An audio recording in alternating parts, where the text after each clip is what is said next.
How would you like to achieve your first million? And today we have Roy with us, which is a serial entrepreneur and a podcast coach. So, Roy, tell us, what are the 5 steps for you to make the first million? Welcome to Unstoppable Podcast with Harry Sardinas, inspiring conversations with influential millionaires, investors, thought leaders, entrepreneurs who are making a massive difference with their innovative products and services, and sharing the challenges and wisdom of how they sold their first million. One is passion. Oh, wow, I love it. Yeah, because a lot of times people, they have an idea or they're doing something, but they're doing it for the money. And then it becomes a job. Whereas if you have passion, it's never a job, it's a joy.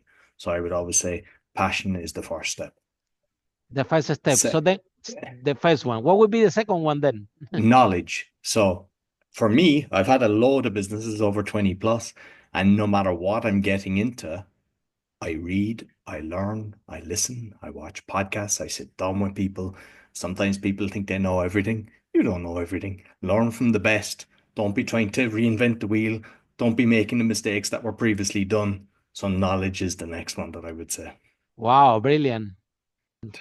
Third one is marketing. So no matter what you're doing in life, everybody, it's like opening a shop. You open the door and you just expect the queues to be queuing up. And whether it's an online business, you expect them all to be coming to your domain.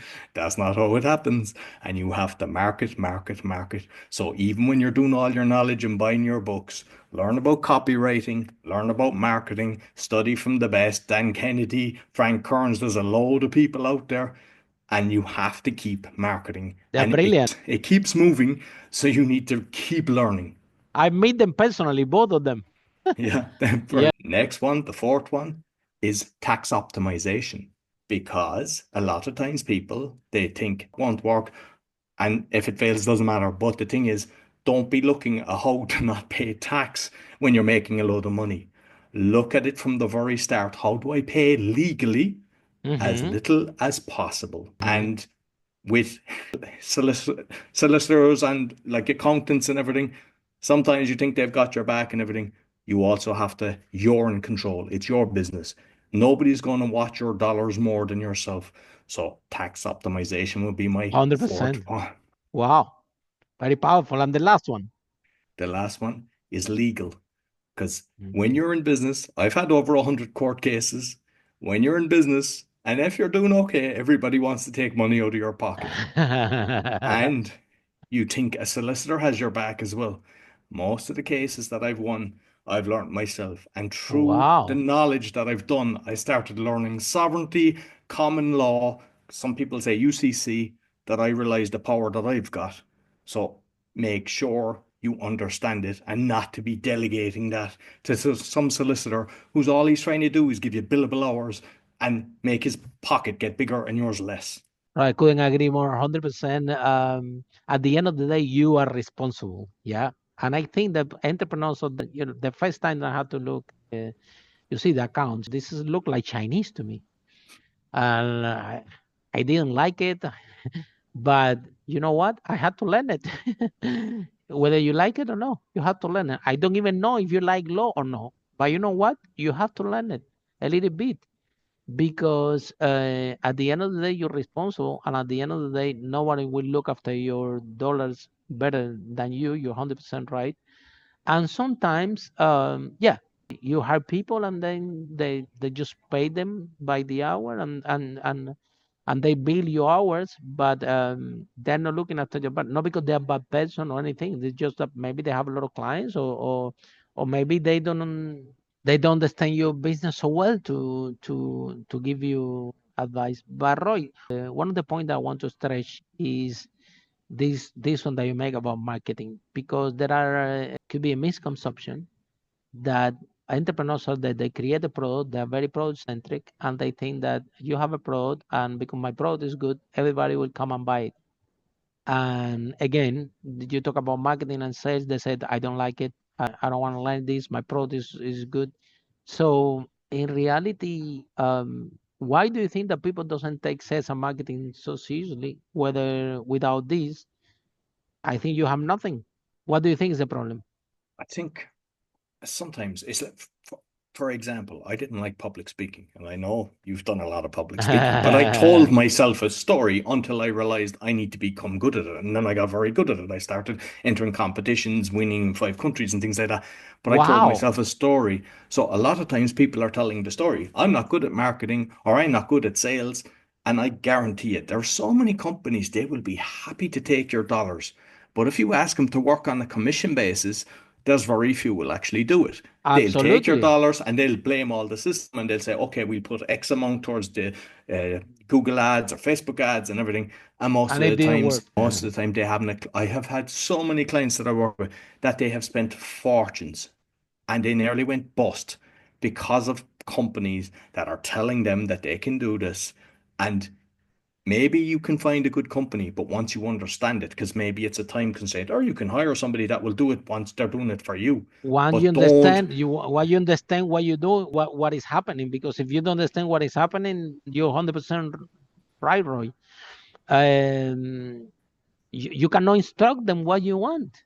You see, like, so you can buy on Google, books on Facebook. If you understand everything, doesn't necessarily mean you want to do that or you have the time to be done, but you can have an in-house person doing it, you can outsource it. mhm, But once you're keeping track of it and you full control of it, mhm. then it's different. But most of the time, my experience, unfortunately, people, they just hand over the cash and they're just Mhm. waiting for the leads to come through. And then they go on to the next company and they start complaining about the previous company and they say, "Oh, we don't do that. We've got a load of clients that are actually happy." And unfortunately, there's very few out there that are genuine. Because Roy, at the end of the day, one of your step it was keep learning and learn about everything. And I think this is in essence what's being an entrepreneur. Is about learning. If you want to be in business, you have to be able to learn and know a little bit or as much as you can of every single topic that involve your business. You know what I mean? Yes, So exactly. Because and even if you have and employees, look like, at you. Who gonna tell you when you start your first business? You told me around 20 years when you were 20 years ago. Who gonna tell you when you 20 years ago or when you were 20 years old? Sorry, that you start your first business. Who gonna tell you that you almost will become a lawyer? You know, you yeah, no, if exactly. and now you know a lot. You see, you actually can guide your lawyers and say, look, this is what I want. Please address the case like this. The lawyers, I won't say that you know more than a lawyer, but at least you can guide them and tell them, look, I'm more we ethical than most of them. exactly, and well, not well, we're not saying more ethical, but some of them are ethical, some of them no. Is a different, but at least you can guide them for the shorter path, so at least you can save some money, right?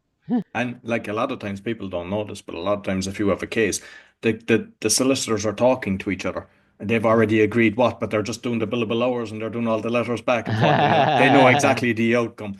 And once you know the Really? game, Wow. yeah. And like, one bit of advice for any entrepreneur is, if there's a situation like that, try to get everybody to sit down at the same time and negotiate it when you've got both solicitors for the other party and yourself, and just sit down and do it and hash it out, because it'll cost you 10 times or 100 times more when it's just going back and forth. Exactly. Everybody do the same table. That's it. Let's solve this problem. Let's settle. We sign on the paper. The hours are there. That's it. Finish. Like, yeah. Because as an entrepreneur, we have to be cost effective. Because if you overspending in lawyers, you can use this money for marketing, right? Again, you need to use marketing effectively. It's all about optimizing and getting more out of your money at the end of the day, right? You get more to put the dollars to work hard for you in all points. But Roy, tell us why you decide to become an entrepreneur. Mm, any do you have any entrepreneur in your family? The what happened? I was 9 when I was going around doing washing cars, delivering leaflets and stuff like that. When I was 11, I started doing a newspaper run, and I done that up to college.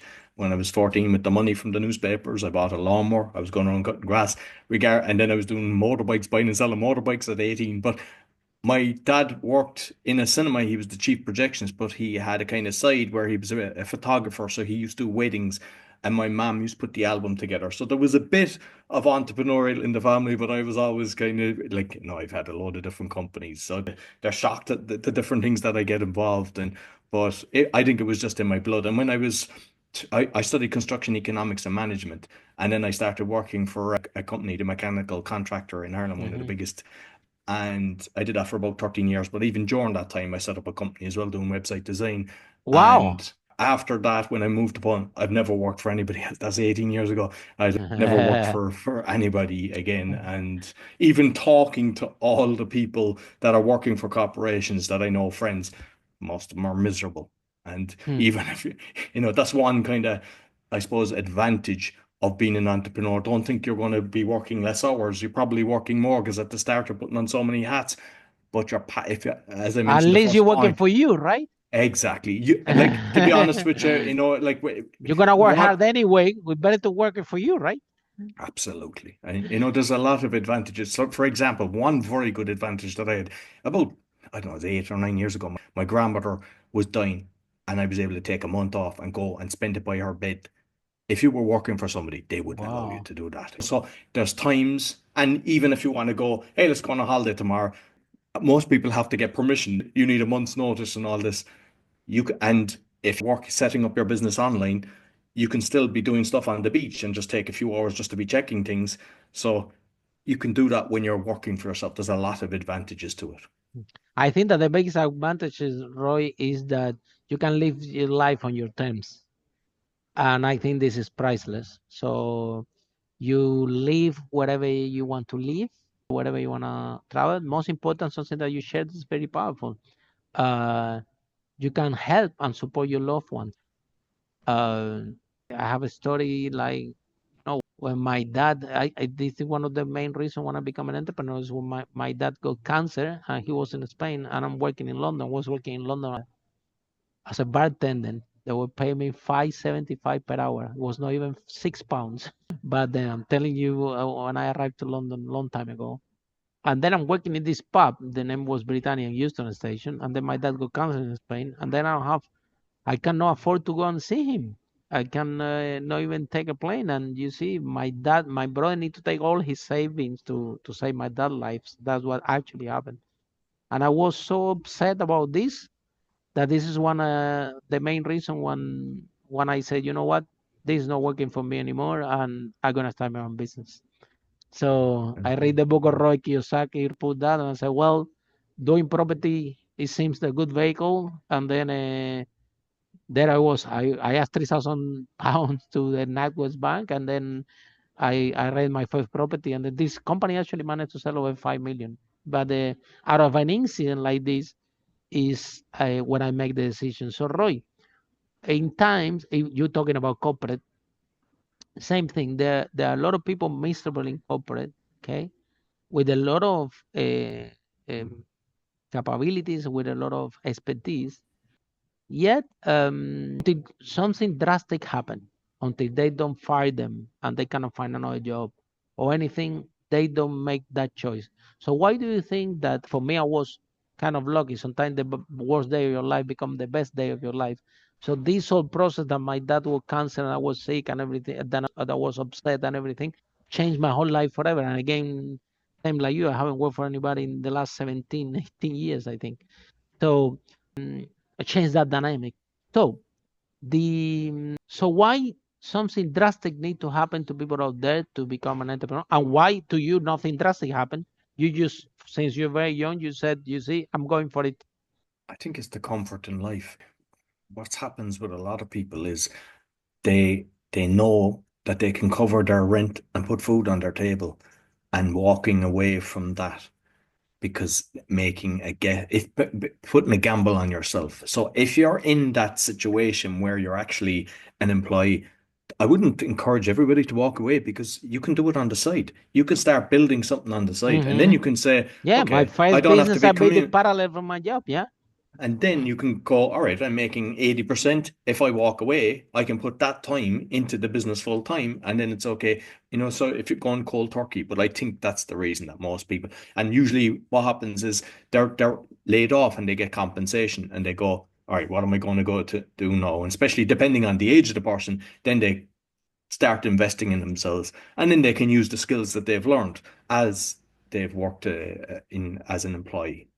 Still is very difficult, very different, because when you're in corporate, number one, this company make you very comfortable. They pay you a lot of money for you to become really, really good at one specific thing, and you are used to say this is not my job, okay, and you are used to, okay, I'm going 9 to 5 and that's it, and after 9 to 5 I don't care anymore about the job. Whether when you're in business, it's completely different. It's not such a thing as this is not my job. Everything is your job, and is 9 to 5. Well, you can after you make it work. I mean, you can work 1 hour per day after the business make enough profit to allow you to do that. You can be no present. I have a business. My property business was running in autopilot without me. Totally Yes. 100, but it took well 4 years of hard work to reach to this point from a startup, and so when the payoff is coming, it's amazing, right? It's unbelievable. I don't even believe, I didn't even believe when in my office my manager told me, Harry, go home. We don't need you in this company anymore. We can run this company without you, and we can grow without you. I'm like, what?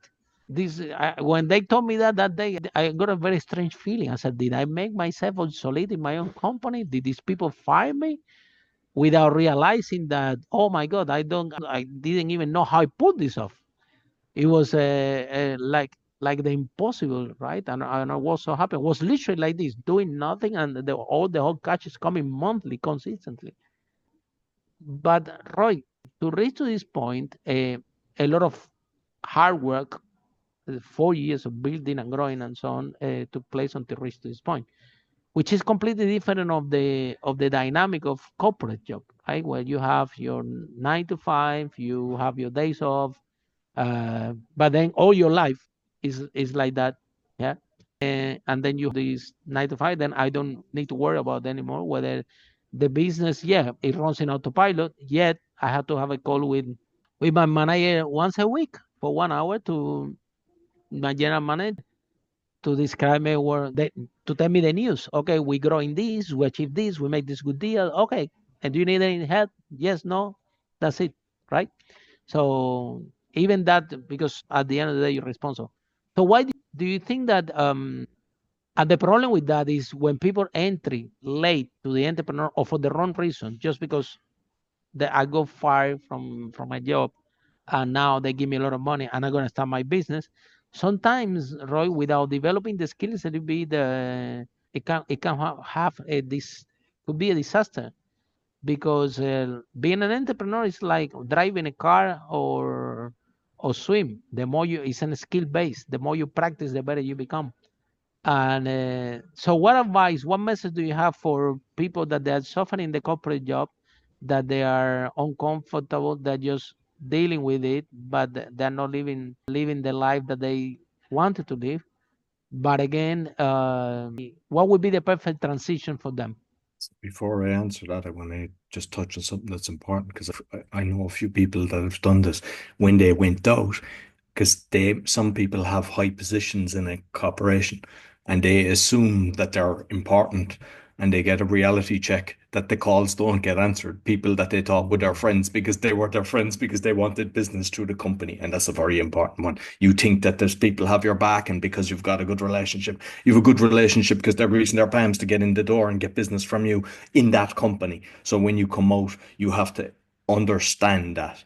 And just basically, you have to brush up on your skills. And if you're working in a corporation, most corporations will pay you to do additional. I remember when I was working for that company, they paid me to do loads of things. I had a diploma. I done another diploma in project management, the PMP and all that. They paid for it. I done about 20 different things. I just kept brushing up on my skills.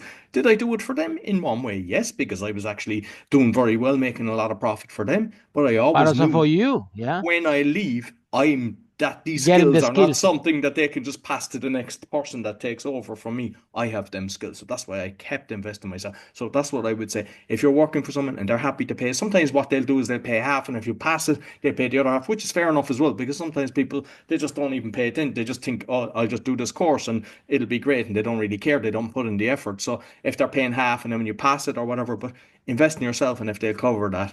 But look at everything that's needed for the business that you're going for, and just like you can listen to audiobooks, you can listen to the podcast. And I mean, like for me, sometimes people say I don't have time. I listen to everything at by two speed.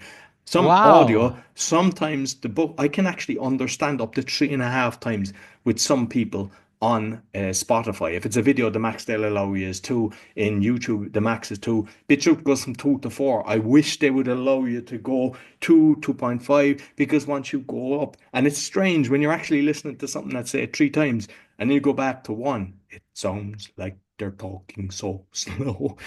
So you can actually maximize your time. That Hmm. And by just doing that, then you're compressing everything, you're getting more knowledge, and just surround yourself. If you're hanging around with people that are just talking about complaining about the world, you're not going to get much knowledge. Have friends that are entrepreneur. All my friends are, every time I go, no, we're Even just my ones. talking. Yeah, you're talking about crypto, you're talking about what's going on in the world, and you get excited by what they're doing. So have friends as well. Make sure your circle is the right circle to be around. Hmm. I think, Roy, yeah, that was one of my first challenges when I become an entrepreneur. Is that then I'm going out with my friends and nobody cares. Everybody is talking about the things I care about. Everybody, everything that they're talking. When I start to talk about my business, about my clients, about what I'm doing, nobody really cares. So I'm thinking, oh my God, this is not. It seems that I'm gonna need to change my group of friends. Today, all my friends are entrepreneurs. All my friends, all businesses. Even in this podcast, we interview already over 500 million. And this is all the people that I'm spending time around. And again, it's brilliant. Everybody doing exciting things. It's a very, but if you're in business, how good is this, or how true is this, Roy? That if you're an entrepreneur, okay, how good is for you to start to be surrounded by entrepreneurs. I'm telling you this because in this podcast, one I got an interview from one gets telling me the story of one of the clients where the person he built the business, okay, and he want to sell it for multi-millions. Okay, he got an offer, and the person doesn't want to sell the business. He said, and they're paying good. So then he said, no, I'm not sure about this. Then the company offered more money, way value, and the guy didn't want to sell. Didn't want to sell. And what happened was that he didn't want to sell it because his community.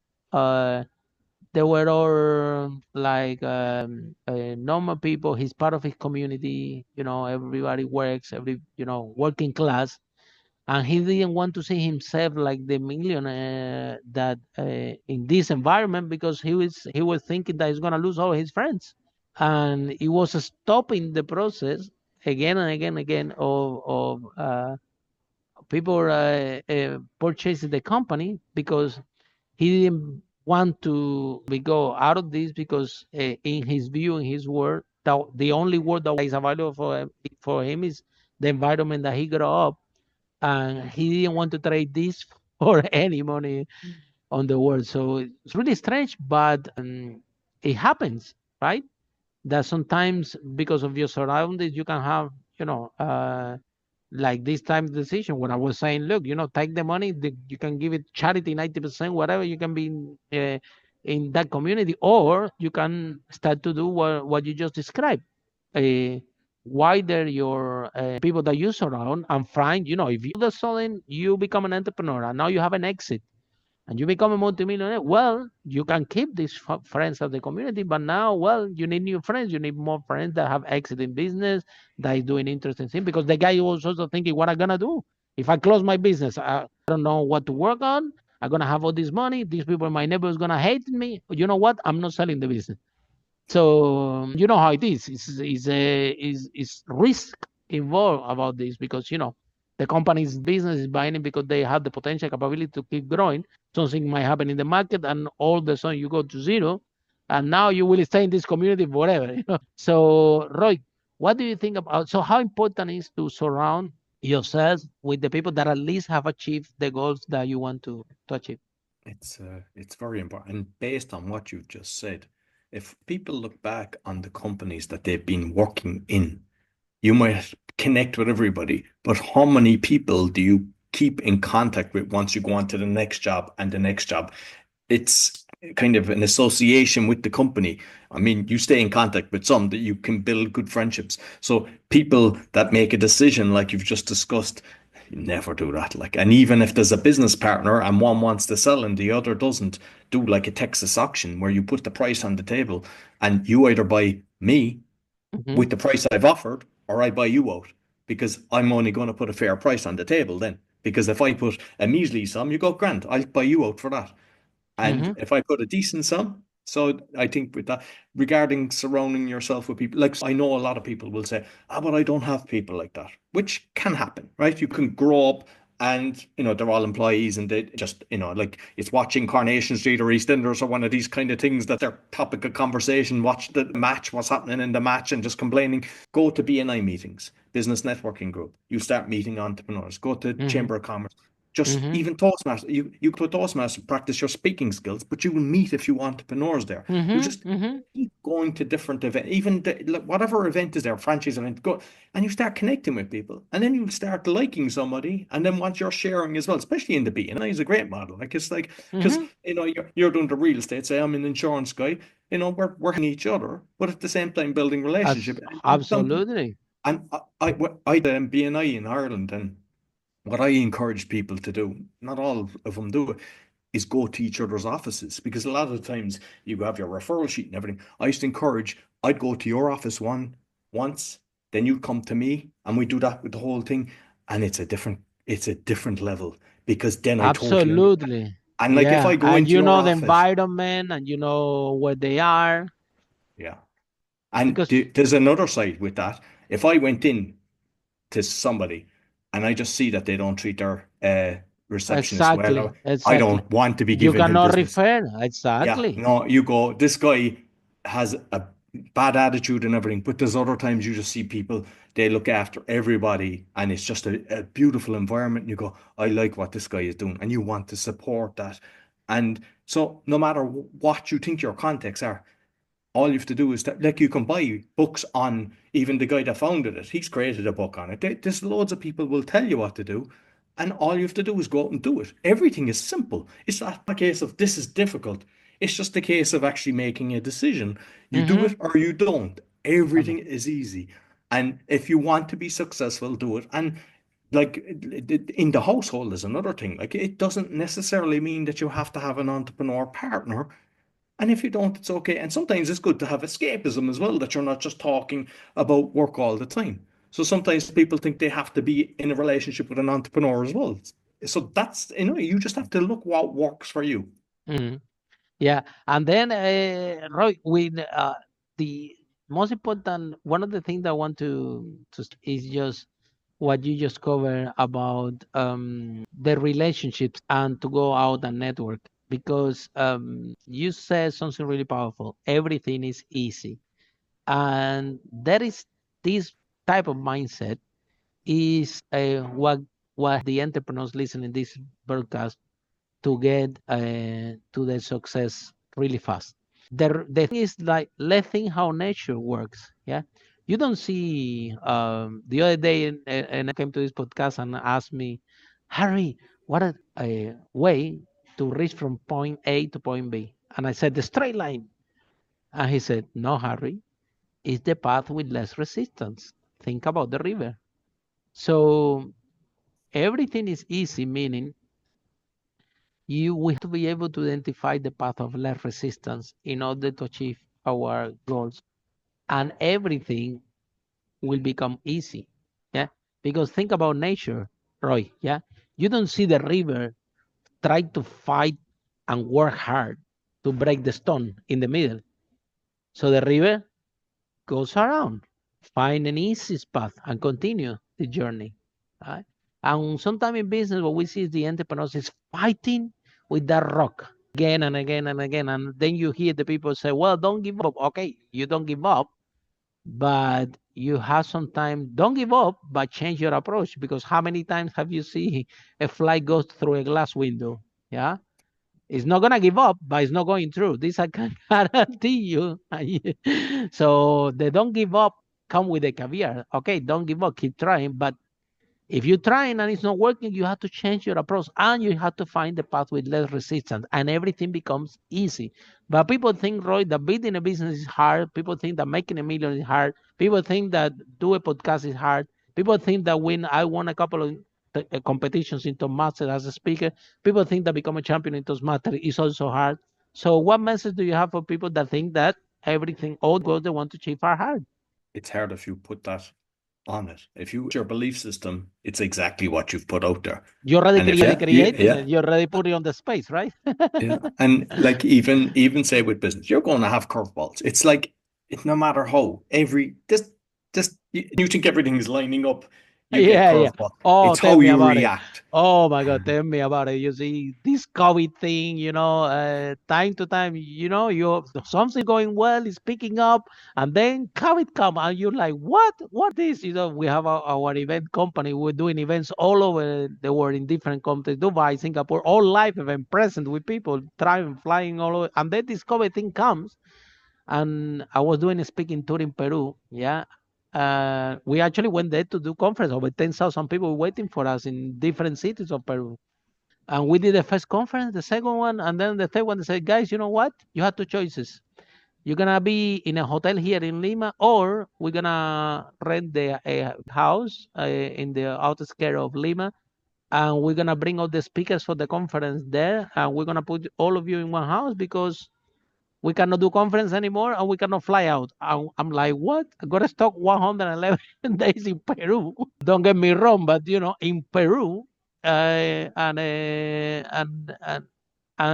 people, this something I didn't even know that this existed, and people were telling me after a month I'm in this Peru, and somebody tell me, Harry, you see this Zoom, and you can reach to people. It's not same like live events, but but just try it out and look at us now. You see, the we can open the door for to the amazing people globally. Yeah.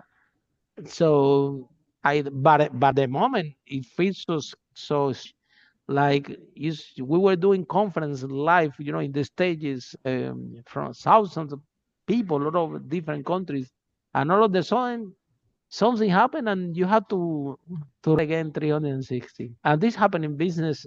I mean, it's not the first time that happened to me. It's all market change all the time. Things change all the time. So it's about your response to change, right? Positive attitude. Like you can look at everything, poor me, complain. That's not going to change the situation. You have to Blame start the making a government, list. blame the government about Exactly. COVID, blame this. I didn't even know. Look, my social media back in the day before COVID, I have very little following, honestly.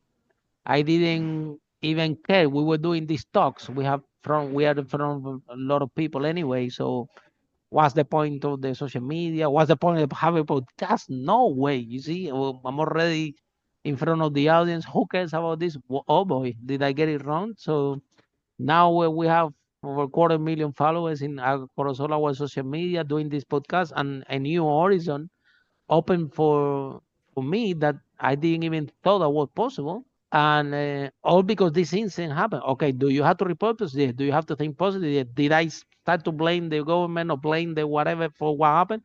I said, well, it seems that we need to learn new tools and we need to reach people in the other way because this situation doesn't seem that it's going to end up fast enough. And look, still, even for live events, I had done few. It's still very expensive to get people out of the house compared to how it was before. Before I do an event, wow, everybody go out of the house, you see, for a weekend and the whatever, and spend in a hotel doing a workshop, seminars, or conferences. It's not the case anymore. You have to to be very, very good in order to great speaker, like you said. This is a great skill to have to become a speaker, to go to Tomas. I strongly recommend this. Yeah. But you have to raise your skills, and whatever happened to you is not happening to you, it's happening for you. It's how you embrace it. So why do you think, Roy, that because we are very good, you know what are very good at getting angry, we are very good. Like this, we are all very good. We are getting angry, we are very good, and being right. Okay. And being right. But at the end of the day, if we shift this paradigm and we think how right and be angry to be happy, and how start to blame everybody else for our situation and take responsibility for ourselves, and see the positive side of everything, I think that same person can have completely different life, right? Absolutely. I mean, for me, meditation helped a lot, and it was like gratefulness. One of the things, what are you grateful for? So when you get hit with these curveballs, if you're looking at all the poor me situation and all the doom and gloom, you'll attract that. Whereas if you start saying, hey, I love having my child give me a cuddle, I have food on the table, I have a roof over my head, you start looking at the positive. And the other one was the act of forgiveness. Because sometimes, whether it's the government, whether it's a business partner, whether whoever it is, if you can forgive them because it's your that within you, and when you can release that, and it's like, say, driving or whatever, I don't get upset. It's sometimes, yeah, you have to show your authority and stuff like that. But I don't react like I see other people. And when you don't react, you're in control. And also, time slows down, and you get 10 times more done when you're in control. On the honest truth, Roy, I agree, I understand 100% what you're saying. Yeah. And for me, at the moment as we speak, I am on the same level as you, that I don't react. But I need to tell you that took a lot of work on my case. It didn't come easy. You see, because at the beginning, when you started your first business, you are starting the business, you are wearing all the hats, you see. So you're doing all these jobs, and then nobody knows you. So you're trying to sell the product, and the client want to pay you less, and then the supplier want to give you a product more expensive, and kind of pushing you around when you are doing a startup. And all this negative emotion get stored in your brain, that even when my manager told me, okay, Harry, go, we don't need you more in the office, we can run this business without you. I have all this negative emotion. I was angry. I don't even why I should be angry. You see, I'm already sitting at home making money, but all this anger, all this emotional pain went to my brain. Until I don't start to work on myself and I start to release that emotional pain, and I think meditation. You know what worked for me very good? Walking. See, going for a walk helped me a lot. I'm playing tennis lately. It's also helping me a lot. But Sport. Being but present taking with nature. yeah, but exactly because of what I play tennis is there are trees around. It's amazing. It's in a park, so you have a lot of trees around. So it's fantastic. Uh, and I was talking with my friend yesterday playing tennis. I was saying this. You see, this is not only for our fitness; it's also for our mental health. It's amazing because all this emotion that could be stored, when you do meditate, when you do something that works for you that you really love, could be walking, could be play tennis, could be whatever, you release that. The problem, Roy, is that if this get stored and you don't find a channel to release it, you know what's gonna happen? Number one, you're gonna be angry. You're gonna be shouting to everyone. You're gonna shouting to team members. You're gonna be very aggressive with your clients, with your supplier, with your family, with your relationship, with everyone. And then at this state of mind, this emotional pain will become a physical pain. And then you hear people, entrepreneurs there with £1 million in bank account, that they have heart attack, that they have a cancer. From this broadcast, we want all the entrepreneurs to be wealthy, happy, yeah, and healthy.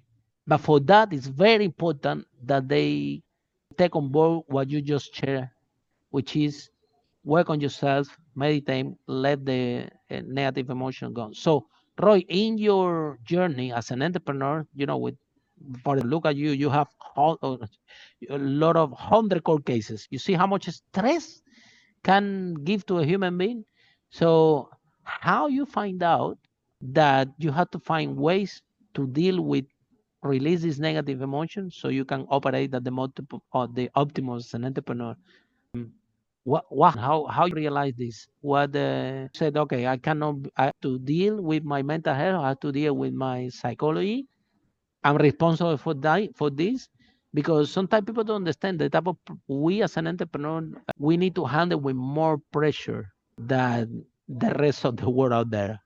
Nobody understands why. It doesn't really matter. Only entrepreneurs understand why. At the end of the day, we're responsible for everybody. We're responsible for our WhatsApp. We're responsible for our employees. We're responsible for the product. We are even responsible for the food that goes to that family, because sometimes the employee is the only person that brings the money to family. So the chain of responsibility that we have is where that you have a job. You have a job. You're responsible for your own job, for your job description, and everything. So because we need to deal with more pressure, more emotions, or more stress, 10 times, 100 times more to us than the rest of the people out there.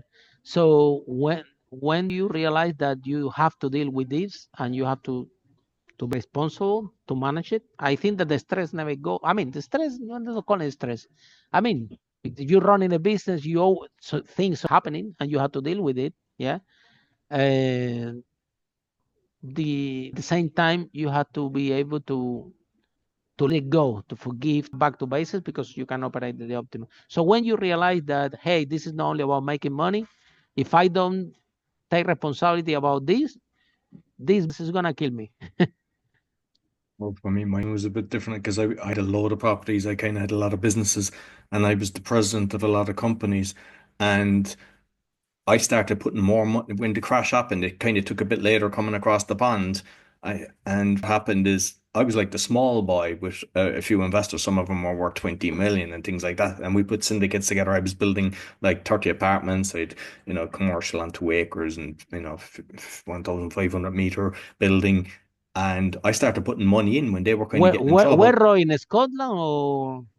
This was in Poland, but I had Irish investors that had invested. So that, like, I had moved to Poland at this stage. So I was putting in additional money, and then eventually they never got it right. And then my things started coming down. And what happened is, because I was the president, when you have a limited liability company, you lose it and you go, wash your hands and you move on. In Poland, you're personally liable. So I was personally liable for about 5 million euro.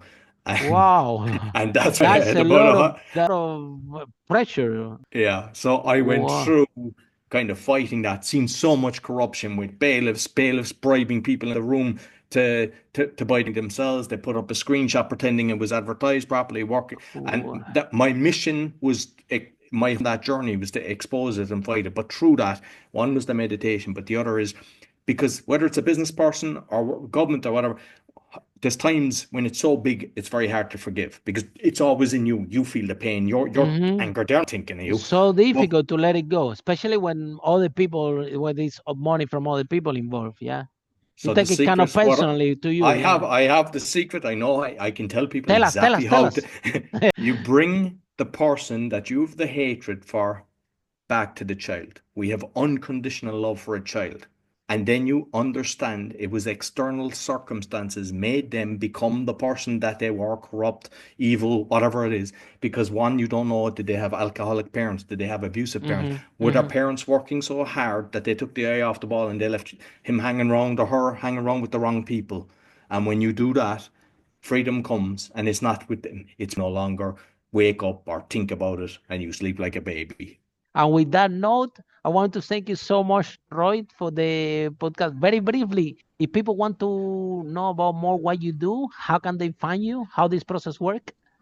So everything is on roycoughlan.com. You find my 6 podcasts. If you're looking for a virtual assistant, I have that as well. All my businesses are on that.